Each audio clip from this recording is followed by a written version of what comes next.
Let me know in the comments if this is happening to you. The last 3 or 4 days, we have sold very little.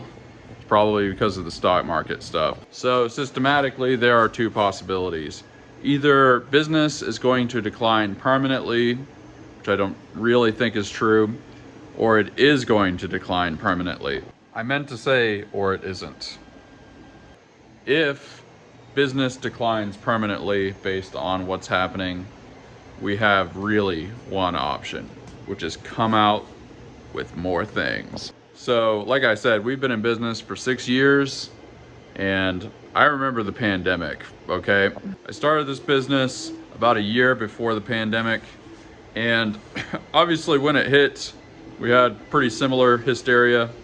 I mean, that's not really happening right now, but let's just say the worst happens and economically it gets real bad. Here's why that is good. Look, obviously I don't want the economy to implode. I would never call for that. But here's what the pandemic taught me. If you can just survive these types of things, it makes you stronger. When the pandemic rolled around, I was in the board gaming accessory space.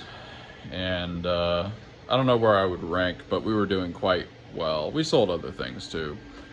And a lot of the smaller competitors that were biting away at my ankles, and some of the big competitors, people that were absolutely eating my lunch, a lot of those people kind of went away, or they just didn't invest in their business very much, and I was able to keep up with them and actually gain ground.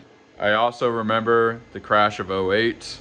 It was in 2009 or 2010 that I started my vending machine business. And one of the reasons I could do that is because nobody was getting into the vending machine business. In fact, kind of the lesson I learned from that episode with the vending machine business is I actually didn't know anything about business.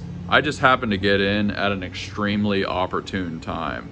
Because once the economy started getting better, I found it a lot harder to kind of keep growing, and basically everything declined, and we've told that story before. It was very bad, but I did learn an important lesson from it.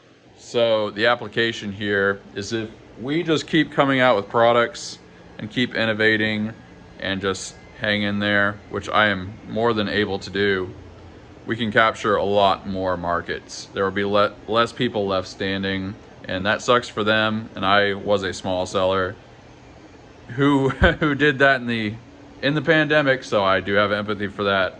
But I'm just saying, almost everybody panics and quits. That's just the way it is. I mean, look, this is me being optimistic. I acknowledge all the bad things that horrible economic events do. I was there. I grew up poor. Okay, I get it. But seriously, in a lot of ways, these kind of economic events are very healing, because everybody that's in 3D printing to make a quick buck right now is just gonna go away. Seth Godin has this book called The Dip, where it's like, I'm trying to think from your perspective, you kind of have your initial success, then things get into a slump, but the people that make it through that slump end up being the people. I can confirm that. So the people that are really about bringing the quality, who are willing to come up with interesting ideas for products and stuff like that, those people make it. And it's not just this, it's like all sorts of things. So I'm not saying this economic event is like the big one or whatever. I'm just saying if it is, we're ready.